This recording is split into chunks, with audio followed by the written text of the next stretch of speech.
최근 미국에서 트럼프 대통령이 당선된 이후에 참 많은 변화가 있죠. 당장 동성애를 반대하고 낙태를 금지하는 그런 정책을 펼치고 있어서 참 우리 믿는 사람으로서는 매우 반가운 일입니다. 그러나 다른 여러 가지 일들이 또 우리를 불안하게 하는 것도 사실입니다. 그는 자신의 공약대로 미국을 다시 위대하게 Make America Great Again 만들기 위하여 획기적인 조치를 발표하여 많은 사람들을 놀라게 하고 있습니다. 그의 1차적인 목표는 중국을 완전히 눌러놓아서 다시는 누구에 도전하지 못하도록 하는 그런 것으로 보입니다. 미국의 이러한 정책이 중국과 바로 붙어있는 우리로서는 앞으로 중국이 우리나라를 노리지 못하도록 한다는 점에서 좋은 점도 있지만 또 힘든 점도 있습니다. 어찌되었든 우리는 중국과 교역해야 합니다. 그런 점에서 사이 좋게 지낼 필요가 있습니다. 중국을 경계해야 하는 것도 맞지만 요즘 또 너무 반중 정서 이거 별로 좋은 것은 아닙니다. 그러나 트럼프는 계속해서 우리나라를 비롯한 전 세계를 압박하고 있고 이제 세계는 미국과 반미국 둘 중에 하나를 선택할 것을 강요받고 있습니다. 미국이 우크라이나를 압박하는 것도 그렇지요. 미국은 러시아가 우크라이나를 침공한 이래 계속해서 우크라이나를 지원해 왔습니다. 그러나 트럼프는 이제 우크라이나에서 발을 빼려고 할 뿐만 아니라 우크라이나로서는 도저히 받아들이기 어려운 조건들을 제시하면서 정전 협상을 강요하고 있습니다. 지난주에도 트럼프와 젤렌스키 회담에서 볼 때 뭐 둘이 고성이 오갔다 뭐 그런 이야기도 들리는데 참 그런 것을 보면은 우리 언론에서 우리 이승만 대통령께서 얼마나 큰 일을 했는지 칭찬하는 이야기가 있습니다. 참 그래도 우크라이나는 팔아먹을 광물이라도 있으니까 미국과 딜을 할 수 있는데 그 당시 6.25 전쟁이 끝났을 때 끝날 무렵에 우리가 팔아먹을 광물도 없는 아무것도 없는 그런 나라가 미국을 상대로 해서 협상을 벌이고 그래서 미국은 도저히 이승만 대통령을 까다로운 사람, 함께 협상할 수 없는 사람 그런 사람으로 생각을 해서 한때 이승만 대통령을 제거하려는 그런 계획까지도 세웠다고 하지요. 그런 것을 그러나 어찌됐든 참 한미 방위 조약을 맺고 한미 방위 조약은 일종의 자동 전쟁 개입이죠. 적국이 쳐들어오면은 자동 전쟁으로 개입한다. 그런 쪽으로 자동적으로 개입할 정도로 아주 강력한 결속력이 있습니다. 미국이 그런 나라 그런 협정은 거의 미국, 유럽에는 맺지 않습니다. 나라가 감사한지 모릅니다. 어찌되었든 참 그런 것을 보면서 국제관계에서 도의나 신뢰 이런 것은 다 기대할 수 없다. 오직 고객만 있을 뿐이라는 정치학자의 말이 떠오릅니다. 자국의 이익 앞에서는 그 어떤 것도 합리화되고 있습니다. 역시 땅을 차지하기 위해서는 무엇이 있어야 돼요? 힘이 있어야 합니다. 오늘 산상수훈 가운데 세 번째 복인 온유한 자가 복이 있다는 말씀입니다. 마태복음 5장 5절 온유한 자는 복이 있나니 그들이 땅을 유업으로 받으리라. 땅을 기업으로 받으리라. 땅을 기업으로 받는다는 것은 쉽게 말하면 땅을 차지한다 그런 뜻입니다. 제가 조금 전에 국제 정치에서 들었는데 힘이 강한 사람들이 힘이 강한 나라가 땅을 차지하는 것이지 어떻게 온유한 사람이 땅을 차지하는 겁니까? 또 흔히 하는 말로 싹싹 바르고 부동산 투기를 잘 해야 땅을 차지하는 것이 아닙니까? 그러나 그런 것은 어디까지나 세상의 논리일 뿐입니다. 우리 주님이 그렇다면 그런 겁니다. 이제 어떻게 온유한 사람이 땅을 차지한다는 것인지 말씀을 통하여 살펴봅니다. 온유하다는 말은 헬라어로 프라위스라고 그러는데요. 그 뜻은 온유한, 친절한, 겸손한, 동정심이 많다 그런 뜻입니다. 이 단어가 사물에 대해서 쓰일 때는 진정제, 흥분한 사람을 진정시키는 진정제라는 뜻이 되고요. 동물에 대하여 사용되었을 때는 길들여졌다. 그런 뜻입니다. 야생의 말은 우리에게 별로 도움이 주지 못합니다. 그 말이 길들여졌을 때 비로소 주인의 뜻에 따라 사용되어 줄 수 있고, 바로 이런 상태를 온유하다, 그렇게 표현하는 겁니다. 또한 이 단어는 억압받는, 가난한, 괴로움을 당하는, 비천한, 낮은, 겸손한, 좋은 의미는 아닌 것으로 그렇게 받아들여집니다. 지금 예수님 앞에 그런 사람이 앉아있고, 예수님은 그런 비참한 사람, 괴로움 당하는 사람, 비천한 사람, 낮은 사람, 그런 사람이 복이 있다고 말씀하시는 겁니다. 땅이라는 말은 그야말로 우리가 딛고 있는 이 토지를 말합니다. 토지는 역사의 어느 시대에서나 매우 중요하게 다루어졌습니다.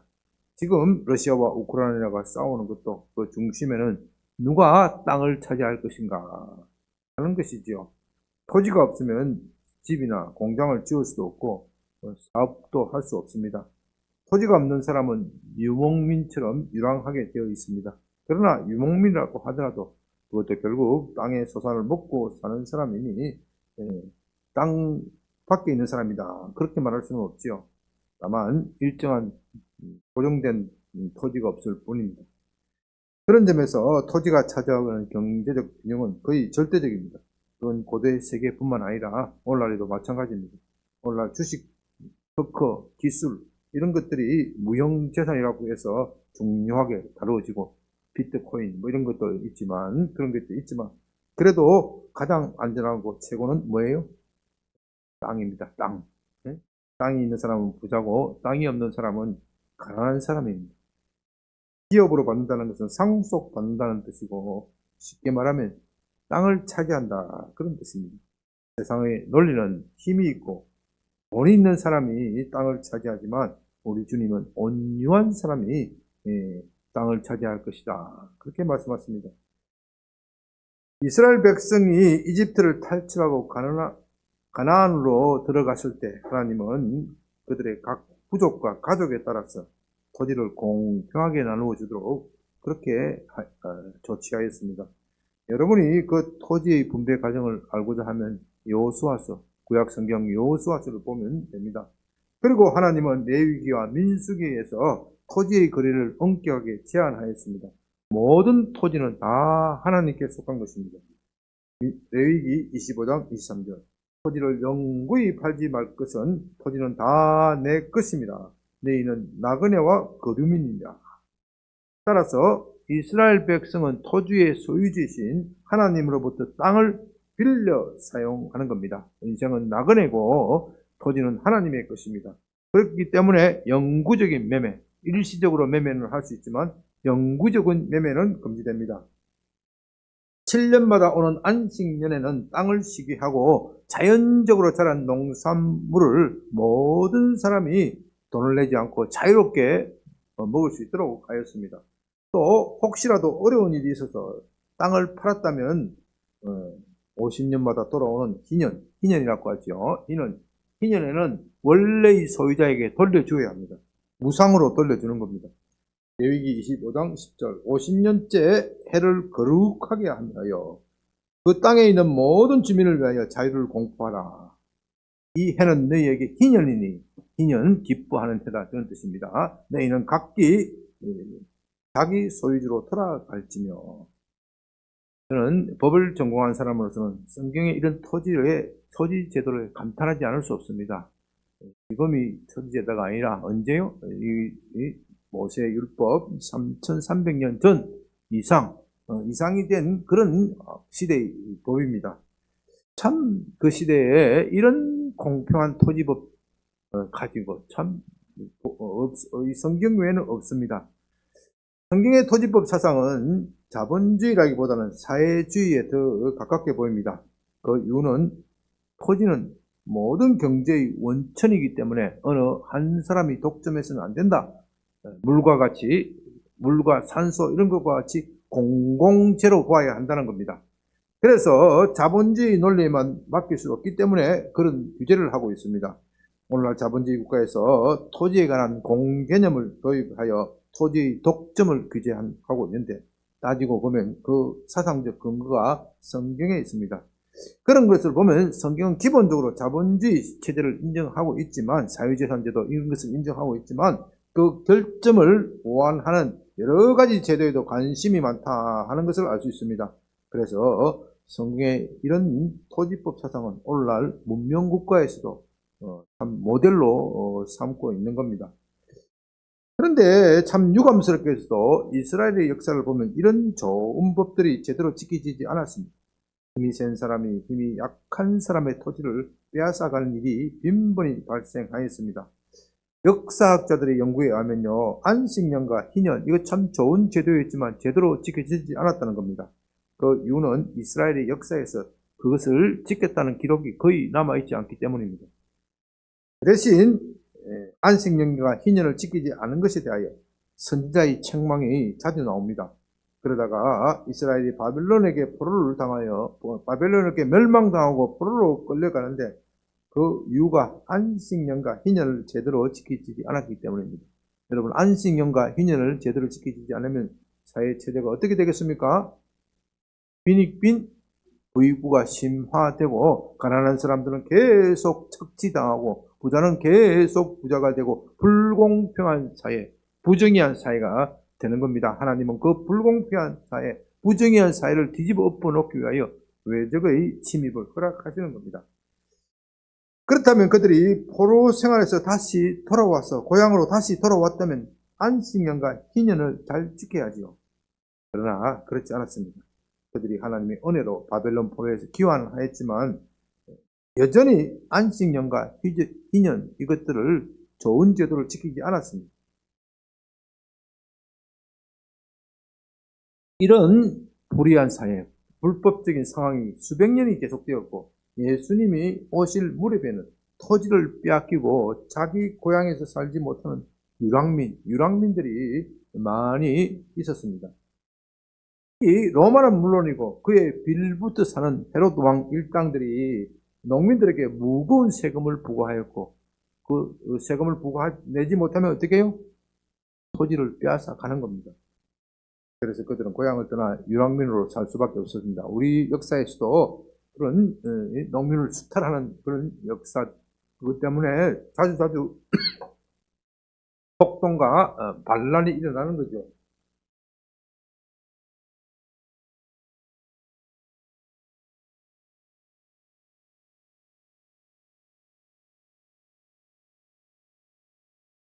이런 배경 때문에 사회복음주의자들은 복음은 사회적 혁명을 일으켜야 한다. 그런 사상을 가진 사람들이죠. 예수께서 온유한 사람이 복이 있다. 그들이 땅을 기업으로 받을 것이라 하신 말씀은 우리가 그리스도인들이 사회개혁을 통하여 토지를 재분배해야 한다. 그런 뜻으로 해석하고 있습니다. 그들은 예수를 사회혁명가로 보는 것이죠. 그러나 우리는 그런 주장에 동의할 수 없습니다. 사회를 개혁하여 빈부격차가 없게 하는 것, 이것도 참 중요한 문제이죠. 그러나 예수님은 그런 일 때문에 오신 것이 아닙니다. 그보다도 훨씬 더 중요한 일로 오셨고 온유한 자가 복이 있다는 말씀은 사회 개혁이 아니라 그보다 훨씬 더 중요한 일에 관한 것입니다. 그 중요한 일이란 바로 하나님 나라의 일입니다. 팔복은 하나님 나라의 백성이 갖추어야 할 품성, 그 품성을 말하는 데 중점이 있습니다. 따라서 온유한 자가 복이 있다는 그 말씀도 하나님 나라와 연관해서 해석해야 합니다.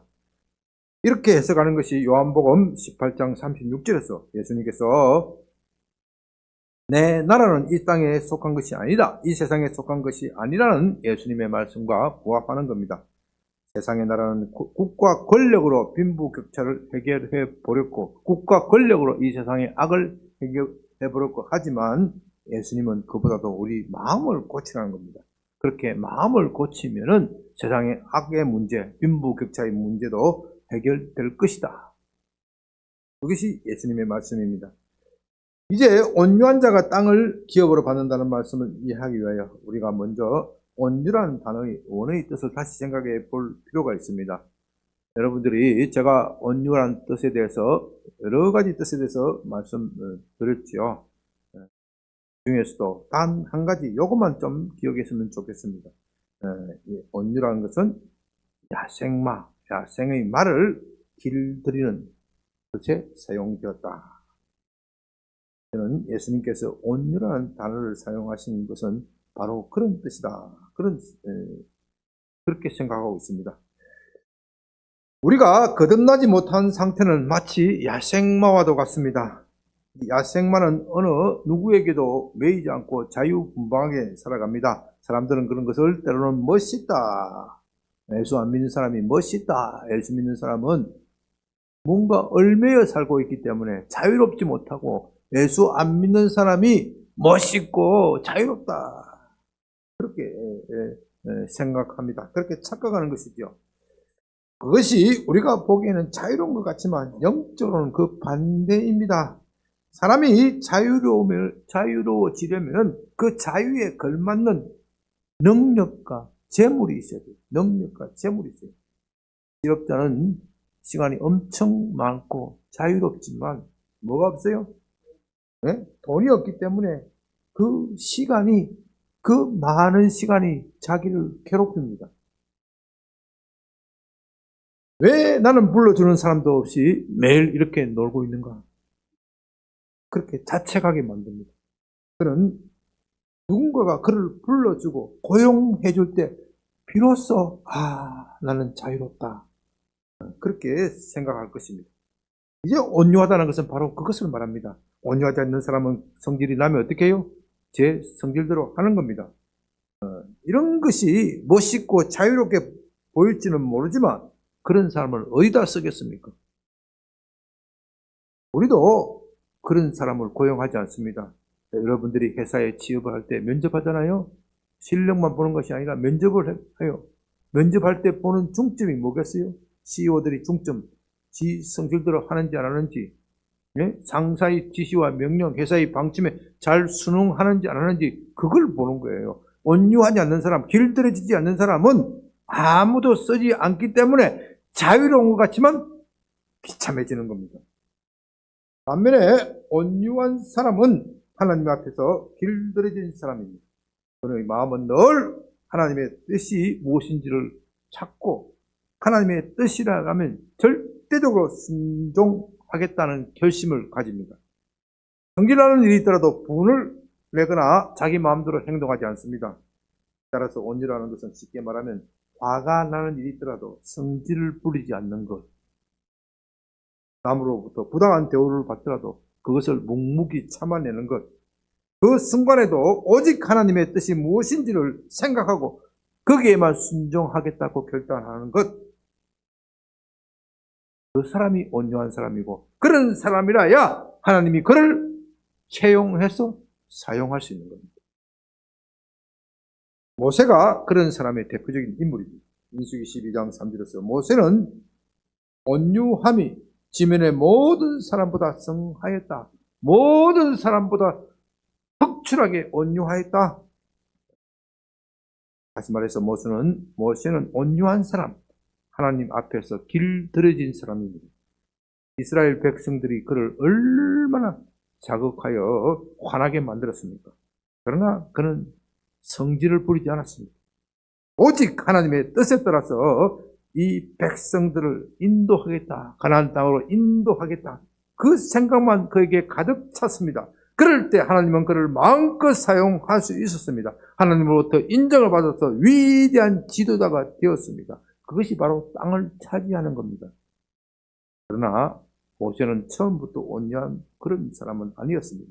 그는 젊었을 때 40대 젊은 나이에 뜻을 세워서 하나님의 일을 하고자 하였으나 혈기가 많았고 길들여지지 않았습니다. 불의를 보자 어떻게 했어요? 칼을 빼어들고 살인을 저질렀습니다. 그러다가 어떻게 되었죠? 이집트에서 쫓겨났어요. 40년 광야 생활을 하게 되었습니다. 그 광야 생활을 통하여 그의 거친 성격이 다듬어졌고 마침내 길들여졌습니다. 온유한 사람이 되었습니다. 그래서 그는 복 있는 사람이 되었고 하나님의 약속대로 땅을 차지한 겁니다. 그렇다면 우리가 어떻게 하면 온유한 성품을 가질 수 있습니까? 사실 우리는 거듭나서 하나님의 은혜를 깊이 체험하지 않으면 온유한 성품을 가지지 못합니다. 물론 어떤 사람은 태어날 때부터 온유한 성품을 가지고 있고 또 어떤 사람은 천성적으로 성질이 급하고 화를 잘 냅니다. 특별히 경상도 사람들이 또 그래요. 제가 그래서 좀 다혈질적이에요. 경상도 사람들은 되게 다혈질적이에요. 경상도 여자도 마찬가지예요. 그래서 경상도 사람이 경상도에서 대화를 하면 뭐라 그래요? 싸우는 것 같아요. 싸우는 것 같아요. 네. 그러나 천성적으로 온유한 것, 이것은 본문에서 말하는 온유함이 아닙니다.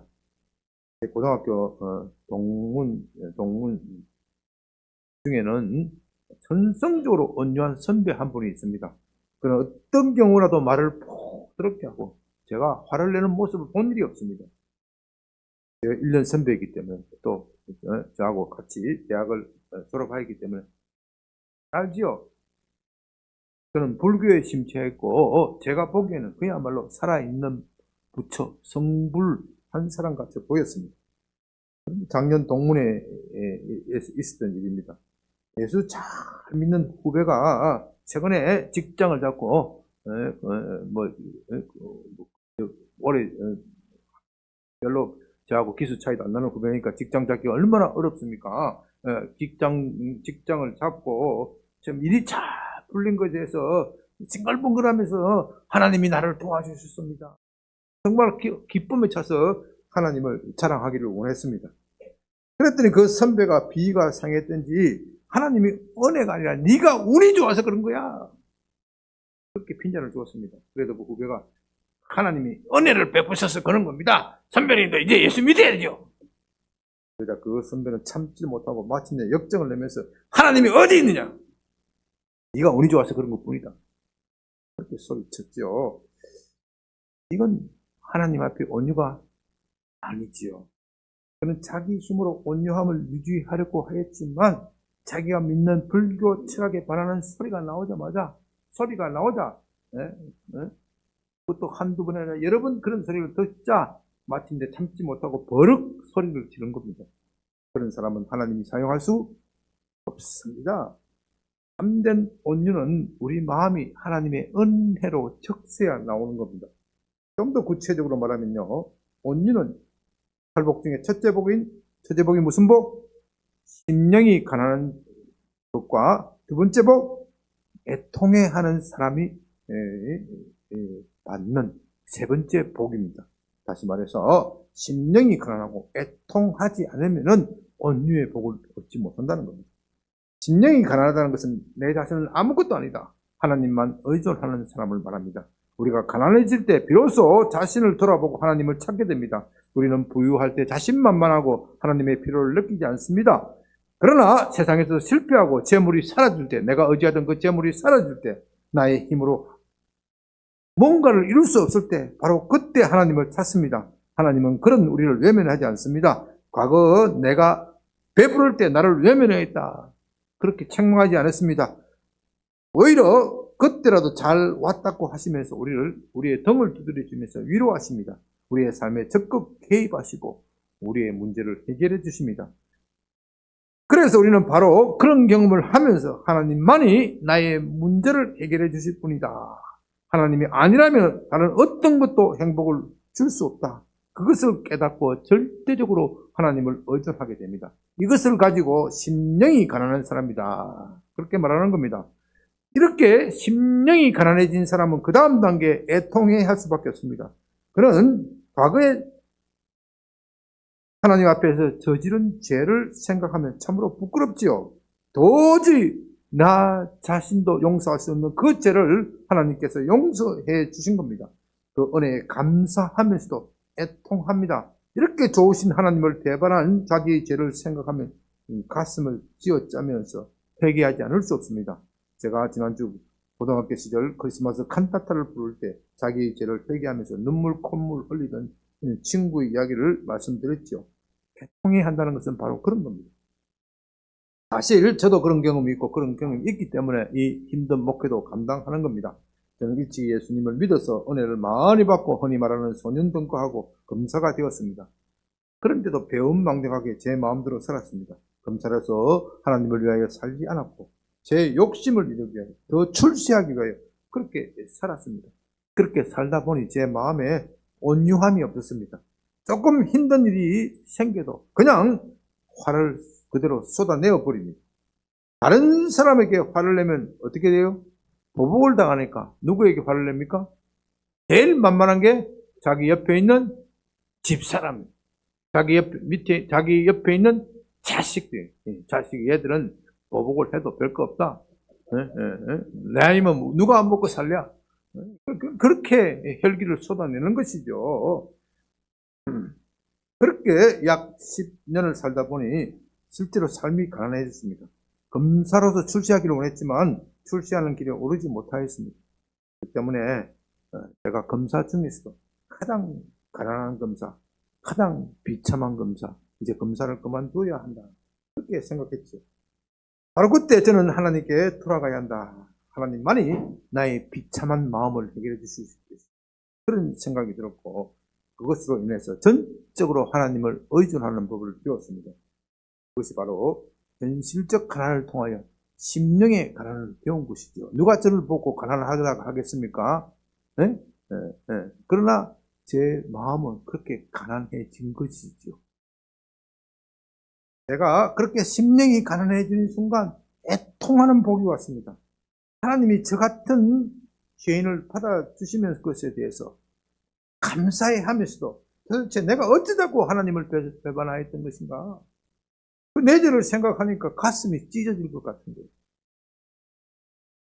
하나님은 일찍이 저를 사랑하셔서 소년 등가라는 복을 주셨습니다. 그런데도 저는 하나님께서 제게 주신 소명을 생각하지 않고 제 출세만 생각하였습니다. 하나님 앞에 길들여진 사람이 아니라 제 욕심만 생각하는 그런 인간이었습니다. 그것을 생각하니 눈물이 나오지 않을 수가 없었습니다. 그렇게 3개월 동안 울고 또 울었습니다. 그렇게 울고 나면 하나님의 위로가 임합니다. 그러면 또 옵니다. 너무 황송하고 내 죄로 인하여 또 옵니다. 그렇게 3개월은 한 번은 기뻐서 울고 한 번은 슬퍼서 우는 그런 시간들이 있었습니다. 저는 이런 과정을 통하여 하나님 앞에서 길들여진 사람, 온유한 사람이 되었습니다. 물론 제가 온유하다 하면 누가 동의를 하겠습니까? 옛날에 비하면 많이 온유하다 그런 뜻입니다. 아직도 많이 부족합니다. 그러나 확신하지만 저는 그렇게 온유한 사람이 되어가고 있습니다. 온유한 사람은 땅을 기업으로 받습니다. 다시 말해서 온유한 사람이 땅을 차지합니다. 이 세상의 논리는 온유한 사람이 땅을 차지하는 것이 아닙니다. 힘이 세고 약삭빠르게 행동하는 사람이 땅을 차지하는 겁니다. 앞에서 말씀드렸지만 국가 간에도 힘이 있는 나라가 땅을 차지합니다. 힘이 없는 나라는 힘 있는 나라의 요구에 굴복할 수밖에 없고 때로는 자신이 살고 있는 땅도 빼앗길 수 있습니다. 그것이 이 세상의 역사입니다. 개인도 마찬가지입니다. 돈 있는 사람이 돈을 버는 겁니다. 약삭빠른 사람이 부동산을 투기하여 돈을 벌 수 있습니다. 약삭빠른 사람들이 정보를 빨리 입수하여 어디 부동산 그린벨트가 해야 된다 하는 정보가 오면 잽싸게 땅을 사는 것이 헐값에 사서 비싸게 파는 것. 이런 사람이 땅을 차지하는 것이죠. 예수 믿는다고 하면서 오직하게 하는 사람, 부동산 투기하지 않는 사람, 그런 사람 땅을 차지할 수 없습니다. 저도 회개하고 난 뒤에 부동산 투기하고 싶은 마음이 싹 사라져 버렸어요. 공기생활 하면서 부동산 투기할 돈이 있었겠습니까만은 그래도 저도 약삭빠르게 행동하면 얼마간의 땅이라도 살 수 있었을 것입니다. 온유해지니까 땅이 돈 벌 기회가 더 없어지고 땅도 가질 기회가 없어지는 겁니다. 예수 믿는 분 가운데 하나님이 도와주셔서 땅을 헐값에 사서 10배, 100배로 안정하는 분이 있죠. 우리는 그런 것을 부러워합니다. 그러나 그건 온유한 사람이 복받는 것이 아닙니다. 그건 문제가 있는 겁니다. 하나님이 그런 방식으로 부자를 만들 수도 있겠지만 그렇게 부자가 된 사람은 문제가 생기고 탈이 납니다. 나중에 그의 신앙이 타락하는 것이 되게 그렇습니다. 그렇기 때문에 온유한 사람이 땅을 기업으로 받는다는 것은 이 세상의 땅을 차지한다, 그렇게 해석할 수가 없습니다.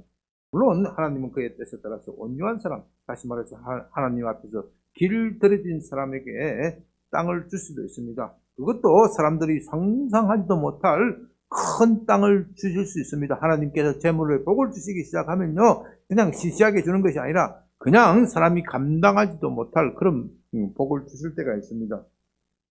그러나 우리는 대개 그렇게 엄청난 땅을 선사받을 때 온유한 사람으로 남는 것이 아니라 그 반대로 부패하고 타락합니다. 하나님이 이런 생각하지 않고 자기 일만 생각합니다. 그 재물을 어떻게 지킬 것인가, 그것만 궁리하고 그 재물을 어떻게 불릴 것인가, 그것만 생각하고, 그렇다 보니 그 재물이 그의 영적 성장에 도움이 되지 않습니다. 그건 이스라엘의 역사에서 너무나도 자주 보아왔던 그런 일입니다. 사사기나 열왕기를 보면요, 이스라엘은 외적의 침입을 받아서 공궁할 때, 비참해질 때 하나님을 찾았습니다. 다시 말해서 그때는 하나님 앞에서 길 들어진 사람, 온유한 사람이 되었습니다. 그러나 하나님이 그들을 도와서 물리친다, 외적을 물리친 다음에는 마음이 방자해졌습니다. 하나님이 필요 없다는 듯 자기 마음대로 우상을 섬겼습니다. 이런 역사를 계속 반복하다가 결국 하나님의 진노를 받아서 망한 것입니다. 그러므로 예수님이 말씀하신 땅은 이 땅을 말하는 것이 아닙니다. 그것은 영원한 땅, 하나님 나라에 참여한다, 그런 뜻입니다. 물론 그는 하나님 앞에서 길들여진 사람이기 때문에 하나님의 뜻에 따라서 이 세상의 땅을 차지할 수도 있습니다. 그야말로 어마어마한 땅 부자가 될 수도 있습니다. 그러나 그가 진정으로 하나님을 사랑하는 사람, 온유한 사람, 하나님 앞에서 길들여진 사람이라면 하나님은 그에게 고난도 주십니다. 그 이유는 그 고난 때문에 이 세상에서 받는 복, 이 세상에서 어마어마한 땅을 받은 것, 그것이 궁극적인 것이 아니라는 것을 알게 됩니다. 자신의 생명의 유한함을 알게 됩니다. 그래서 그는 그 고난 때문에 더욱 길들여집니다. 이 세상의 부는 아무것도 아니다. 내가 죽어서 가져갈 것은 아무것도 아니다. 그래서 오직 천국의 복만 사모하게 됩니다. 예수님께서는 마가복음 10장 28절 29절에서 나와 복음을 위하여 집이나 형제나 자매나 어머니나 아버지나 자식이나 전토를 벌인 자는 현세에 있어서 지금 이 사는 세상에 있어서 집과 형제와 자매와 어머니와 자식과 전토를 100배나 받되 무엇을 겸하여 받는다고요? 박해를 겸하여 받고 고난을 겸하여 받는다는 겁니다. 내세 영생을 받지 못할 자가 없었다, 그렇게 말씀하셨습니다. 다시 말해서 그 말씀은 우리가 현세에서 받는 복은 궁극적인 것이 아니라는 것입니다. 그렇다고 해서 예수님과 복음을 위하여 수고한 사람이 이 세상에 살 때 고생만 하고 죽어서 복을 받을 것이다, 그런 말씀도 아닙니다. 그는 현세에서 복을 받지만 무엇과 함께 받는다고요? 고난과 함께 받는 것입니다. 그리고 궁극적인 복은 하나님 나라에 참여하는 복입니다. 그것은요, 이론적인 것이 아니고요, 실제적인 것입니다. 하나님 나라에 참여한다는 것은 그가 하나님이 그와 동행하시고 그의 위기 때 도우시는 복을 받는 겁니다. 이것이야말로 온유한 사람이 땅을 차지하는 말씀의 참 뜻입니다. 제가 여러분 검사를 출세해가지고 잘 되었으면 목회했겠어요? 목회했겠어요? 안 했지. 고난이 있기 때문에 고난을 통해서 하나님의 뜻이 무엇인지, 내 삶에 있어서 하나님의 뜻이 무엇인지 찾는 겁니다. 제가 그것을 찾지 않았으면 세상에서 얼마간 돈을 벌고 출세를 하고 땅도 사시고 있었을 거예요. 그러나 하나님 나라에 참여한, 하나님이 내 위기 때 나를 도우시는 은혜, 그건 경험하지 못하는 겁니다. 그런데 우리가 알아야 할 것은 가난한 사람의 옆에서 반드시 온유한 사람이 아니라는 겁니다. 오히려 가난한 사람 중에서 완악한 사람이 들어있습니다.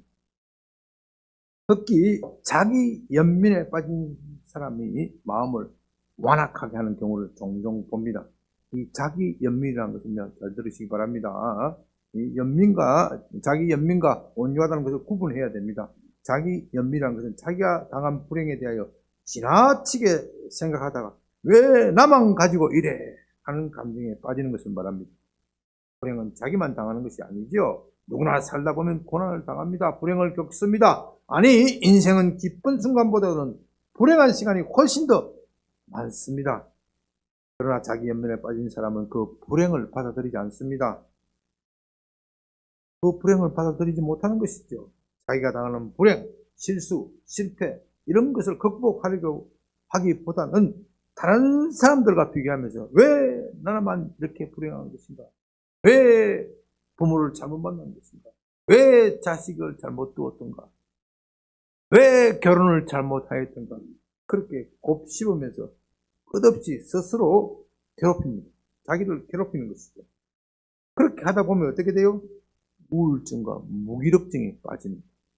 자존감도 저하됩니다. 다른 사람에게 위로와 공감을 기대하지만 그와 기대하는 그 사람도 사실은 연약하여서 자기 몸조차도 지탱하기 버거운 상태에 있습니다. 그래도 다른 사람에게 의존하려고 하는 욕구가 끊어지지 않습니다. 그러다가 상대의 조그마한 말 한마디에 실망하고 상처를 받습니다. 자기 연민에 빠진 사람은 상처를 잘 받아요. 제가 목회를 하다 보면 그런 사람들을 종종 만나는데 참 어떤 때는 저도 대책이 없을 때가 있습니다. 자기 연민에 빠진 사람은 우울증에 빠지기가 쉽습니다. 그렇게 우울한 감정을 다른 사람에게 드러내면 상대가 나를 따뜻하게 해줄 것이다. 그렇게 기대합니다. 그러나 상대 역시 너무나도 힘든 삶을 살고 있기 때문에 그 기대를 채워주지 못하는 것을 발견하고 더욱더 자기 연민에 빠졌습니다. 이런 자기 연민을 가지고 온유하다 그렇게 말할 수는 없습니다. 온유한 것과 자기 연민은 구분되어야 합니다. 온유하다는 것은 하나님 앞에서 길들여지는 것을 말합니다. 다시 말해서 하나님이 말씀하시면 즉시 순종하는 것이 온유한 것입니다. 그러나 자기 연민은 하나님 앞에서 불순종하는 겁니다. 자기 감정대로 되지 않으니까 성질 부리는 것이 또 다른 표현입니다. 어떤 사람은 혈기를 쏟아내서 욕도 하면서 이렇게 자기 감정을 표출하는 것이지만 어떤 사람은 자기 연민을 자기를 괴롭히면서 그 감정을 표출합니다. 어떤 경우든 그런 것은 온유한 것과 거리가 멉니다. 온유한 사람은 불행한 일을 당하여도 자기 연민에 빠지지 않습니다. 오히려 그 성 속에서 하나님의 뜻을 찾고 그 뜻 안에서 기뻐합니다. 그리스도와 함께 고난받는 것을 특권으로 여깁니다. 그리스도의 남은 분량을 자기 몸에 채우겠다. 사도와 같이 그런 고백을 하면서 그 불행을 딛고 일어서는 겁니다. 그것이 온유한 사람입니다. 그런 점에서 예수님은 모든 온유함의 모범입니다. 예수님의 모든 생각의 방향은 하나님의 뜻에 초점이 맞추어져 있습니다. 예수님의 말로 하나님 앞에서 길들여진 사람입니다. 하나님이 말씀하시면 즉시 순종할 준비가 되어 있는 분이었습니다. 빌립보서 2장 5절에서 8절에서는 예수님이 온유함에 대하여 이렇게 말합니다. 너희 안에 이 마음을 품으라. 곧 그리스도 예수의 마음이니 그는 근본 하나님의 본체시나 하나님과 동등됨을 취할 것으로 여기지 아니하시고 오히려 자기를 비워 종의 형체를 가지사 사람들과 같이 되었고 사람의 모양으로 나타나서 자기를 낮추시고 죽기까지 복종하셨으니 곧 십자가에서 죽으십니다. 예수님은 마음이 온유한, 다시 말해서 하나님 앞에서 자기를 길들인 분, 그런 분이었습니다. 그래서 하나님은 그를 마음껏 사용하시고 그 결과로 하나님의 나라를 예수님께 맡겼습니다. 그래서 예수님께서는 이렇게 부활하신 예수님께서는 이렇게 말씀하십니다. 하늘과 땅의 모든 권세를 내게 주셨다. 땅을 차지한 것이죠. 땅을 차지한 것. 그렇다면 우리가 어떻게 하면 온유한 성품을 가질 수 있겠습니까? 결론적으로 말하면 온유한 성품은 성령이 주시는 성령의 열매이지만 우리 또한 온유한 성품을 가지고 해야 필사의 노력을 다해야 한다는 겁니다. 갈라디아서 5장 22절에서 23절은 성령의 9가지 열매를 말하는데 그 중 하나가 온유입니다. 따라서 온유라는 것은 오직 성령 받은 사람만이 맺을 수 있는 그 열매입니다. 성령 받지 않는 사람은 온유해질 수가 없습니다. 제가 앞에서 말씀드렸죠. 그들도 어느 정도 온유의 모양은 취할 수 있지만 그러나 성경이 말하는 온유함에 이르지는 못합니다. 왜냐하면 온유란 말 그 자체가 뭐라고 그랬죠? 하나님 앞에서 길들여진 사람, 그것을 뜻하기 때문에 여러분 온유라고 할 때는 하나님 앞에서 길들여진 사람, 오늘 설교 가운데 다른 것은 다 잊어버리고 좋아요. 길들임 요거 하나만 꼭 기억하시면 되는 겁니다. 내가 하나님 앞에서 길들여진 사람인가? 아니면 내 마음대로 하는 망난인가? 내 마음대로 하는 야생마인가? 길들여진 말인가? 그것만 생각하면 됩니다. 그렇기 때문에 믿지 않는 사람이 아무리 온유해지려고 노력해도 소용이 없습니다. 나중에 탈이 나게 되어 있습니다. 그러나 그렇다고 해서 우리가 아무것도 하지 않아도 된다. 오직 성령 충만만 받으면 된다. 자동적으로 온유함이 이루어질 것이다. 그렇게 생각해서도 안 됩니다. 우리 쪽에서도 필사의 노력을 해야 됩니다. 단순한 노력이 아니라 필사의 노력을 해야 합니다. 빌립보서 2장 5절의 말씀대로 예수님의 말씀을 듣기만 하는 것이 아니라 예수님의 마음을 품어야 합니다. 우리가 예수님의 마음을 품으면 자동적으로 온유해집니다.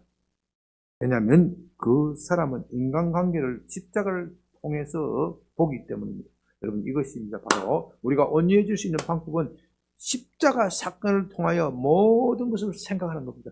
대인관계든 가족관계든 교회든 직장이든 모든 사건에 있어서 십자가 사건을 통하여 온유해지는 겁니다. 우리 인간은요, 인간끼리 마주치면요, 절대로 온유해질 수 없습니다. 내 안에 있는 그 성질을 어떻게 죽인단 말입니까? 그 성질을 죽이다가 무엇이 된다 그랬죠? 성질을 참다가 어떻게 돼요? 자기 연민으로 빠지는 겁니다. 그 성질이 포철되는 사람은 화를 내지만 자기 연민에 빠진 사람은 자기를 괴롭히는 거예요. 성질을 부리는 사람은 남을 괴롭히는 것이고 자기 연민에 빠진 사람은 자기를 괴롭히는 거예요. 이 둘 다가 아니야. 이 둘 다가 아니고 하나님 앞에 길들여지는 사람. 이 하나님 앞에 길들여지려면은 십자가 사건을 통해서 다른 사람을 봐야 하는 겁니다. 그 십자가 사건을 보면 예수께서 나 같은 죄인을 위하여 그 고난을 당하셨다. 내가 하나님 앞에 얼마나 큰 죄인인가. 그렇게 보면요, 다른 사람이 뭐 좀 나를 괴롭히는 거 별거 아니요. 별거 아니요. 별거 아니요. 별거 아니기 때문에 온유함을 가질 수 있어요. 온유함. 그 사람이 나에게 큰 뭐 잘못을 해도 내가 뭐 하나님의 뜻이 있고 하나님께서 내게 다 이 문제를 다 해결해 주실 것이다. 십자가 지신 아들을 주신 그 분이 그 하나님의 아들과 함께 다른 모든 것을 너에게 주시지 않겠느냐. 그것을 믿기 때문에 마음이 어떻게 해요? 여유가 있어요. 마음에 여유가 있어요. 마음에 여유가 있기 때문에 다른 사람을 넉넉하게 용서합니다. 다른 사람을 넉넉하게 용서하면은 말도 어떻게 해요? 부드럽게 나갑니다. 부드럽게 나가는데 그렇지 않고 십자가 사건을 통하지 않고 온유해지려고 하면 여기 온유한 사람이 복이 있다고 생각하니까 온유해지려고 하면 뭐 어떻게 성질이라서 풀풀 나는데 어떻게 온유? 더 괴로워. 그러다가 뻥 터져. 자기 힘으로 온유하려면 뻥 터져서 나중에 어떻게 돼요? 더 큰 문제를 일으킵니다. 이 하나님 나라의 성품을, 하나님 나라의 백성의 성품, 온유한 성품을 가지기 위해서는 십자가 사건을 통하여 모든 것을 보고 해석해야 한다. 그런 사람이 바로 땅을 차지하는 것이고 하나님 나라에 참여하는 복을 누리는 겁니다. 그런 이것을 생각하면서 온유함을 터득하여서 모두 다 땅을 차지하는 땅 부자가 되시기를 바랍니다. 아버지 하나님 감사합니다. 말씀을 통하여 우리를 먹이시니 감사합니다. 우리가 십자가 사건을 통하여 사람, 내 가족을 바라보지 않는다면 성도들끼리 바라보지 않게 온유함을 가질 수 있겠습니다. 십자가 사건을 바라보고 마음을 품어서 정말 주님이 온유하듯이 주님이 하나님 앞에 길들여지듯이 우리도 그렇게 길들여지게 하여 주시옵소서. 그럴 때 우리가 하나님 옆에 우리 자신을 내어드리고 마음껏 사용 이런 복을 주시옵소서. 이름으로 기도드립니다. 아멘.